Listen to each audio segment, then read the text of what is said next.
এই যে দেখো মোটামুটি হয়ে গেছে।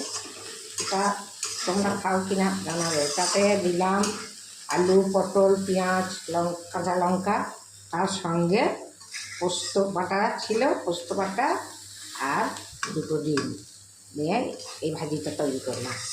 এটা তোমরা সবাই খাও কিনা জানি না, কারা কারা খেয়েছো বলবে, আর যারা খাওনি তারা একবার করে দেখবে।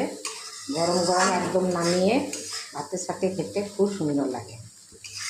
এটা দিনের বেলাতেও করে খেতে পারো, তবে রাত্রে ভাতে বেশি ভালো লাগে। দিনে তো অনেক কিছু তরকারি থাকে, আর রাতে অল্প ভাতে এটা খেতে খুব ভালো লাগে। এটা আমার ফাইনাল লুক। আলোতে কতটা বুঝতে পারছো জানি না, সামান্য হলুদ দিয়েছি বলে, হলুদ আর লবণ আর লঙ্কা, বাস। তোমরা দেখবে।